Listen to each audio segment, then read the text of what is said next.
This camp really is wild. We watched open-air drug use going on here all day. Just a little bit ago, we watched a guy pick up a rock and actually smash out one of the signs to this business complex here. Now, the city has been kicking the can down the road for months on this encampment, so the property owner hired a private outreach group to come in and try and help these people get into shelter. Well, that outreach group says they'll have this encampment cleared by tomorrow. Now, we shot video today of drug use going on inside the encampment. I'm told the camp offers delivery drug service right to the tent doors multiple times a day, mostly meth and fentanyl.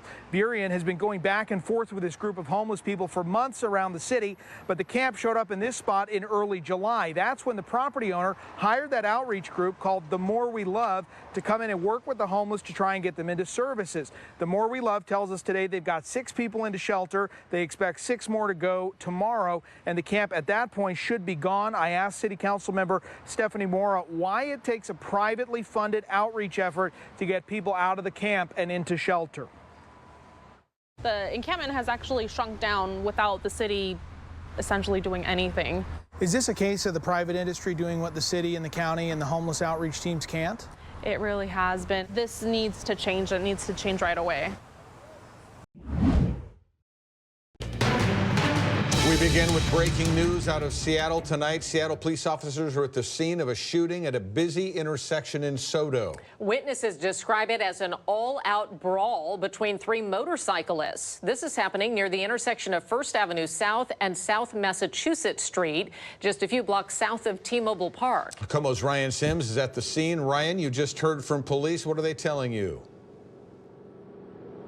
Eric, in our hours since our last live report, we've gotten a lot more information on what happened here. I want you to take a look at this motorcycle right there. We're told that the man riding that motorcycle was the victim of an attempted robbery. The people trying to rob him, as we pan over, were on these other 2 motorcycles. So, according to police, the 2 people on those 2 motorcycles tried to rob the guy on that other motorcycle. During the height of this robbery attempt, the victim fired a shot, hitting one of the suspects. From there, one of the suspects returned fire, hitting the victim. So at this hour, we've been able to confirm that the 2 people shot, again, the victim and one of the suspects, are in Harborview in serious condition. Taking a look at some of the footage that we got from earlier, police say that they recovered 3 guns on the scene here. At the same time, KOMO News spoke to a witness who saw and heard everything go down. He described it as a brawl, an all-out brawl in the middle of this intersection with gunshots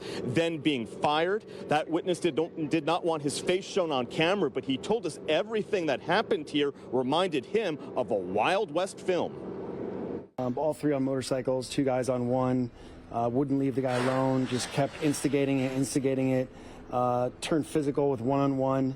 Then it became quickly 2-on-1 once the the guy was losing. His buddy jumped in. The guy on the bottom was getting 2-on-1 and decided to pull out a gun and fire, shot the guy in the stomach. Everyone scattered. Then it was a shootout at the OK Corral.